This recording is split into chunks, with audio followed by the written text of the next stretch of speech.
Hello, what's up mga hunters? Magandang araw sa inyong lahat. So ngayong araw na ito mga hunters ay meron kaming papakita sa inyo na mga bato na pinadala sa atin ng ating ka-hunters. Galing pa daw itong Kiamba mga ka-hunters. So aming sinuri mga ka-hunters kung anong klaseng bato na to. So para malaman natin ay tiningnan namin ng maigi ito mga ka-hunters. At gusto naming subukang ipaning. So madami-dami ito mga ka-hunters. Kung makikita nyo may mga ginto, parang silver. So punong-puno to mga bato na to na maliliit mga ka-hunters. Bali sabi ng ka-hunters natin ay nakuha daw nila ito sa sapa mga ka-hunters. Kaya ang gagawin natin dito mga ka-hunters ay subukan naming ipaning. Kaya yun ginawa ng mga kasama ko ay dinurog nila. Pinino nila mga ka-hunters.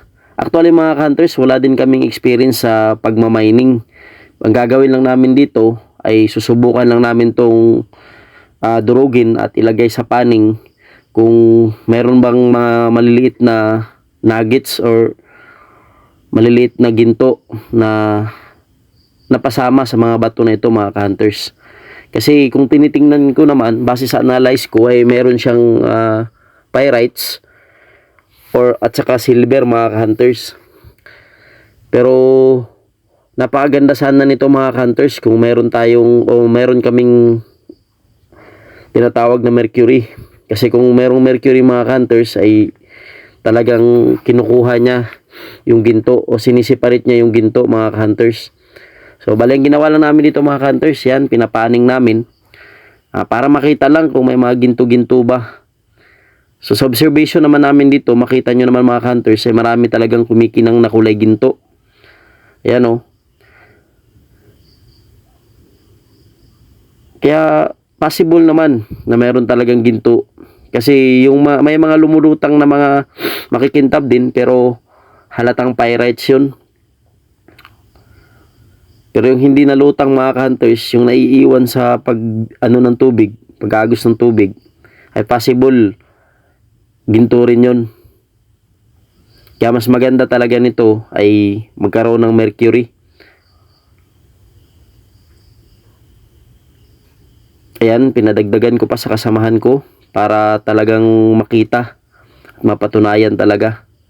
So pinadagdagan ko pa sa kanila kasi sobrang dami naman ng bato na to. At meron ding kaming kakilala na nagmamining din. Pag nakakuha kami ng madami-dami dito ay papadala din namin doon, papakita namin sa kanila, papasample namin doon kung talagang may lamang ginto ito mga ka-hunters. So sa ngayon yun lang ang gagawin muna namin. Tinitest lang namin to. Kumbaga pinapaning namin para makita lang talaga kung gaano kadami yung mga naiiwan na kumikinang mga ka-hunters. Yan, pinabuhusan ko ulit ng tubig.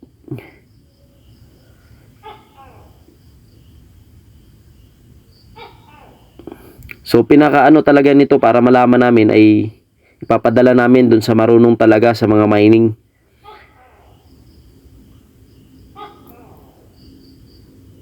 Ayan o, sobrang dami mga hunters. Madami talagang kumikinang na kulay ginto mga hunters. Kaya sana may lamang ginto to para mapakinabangan naman. Kaya maraming salamat mga hunters.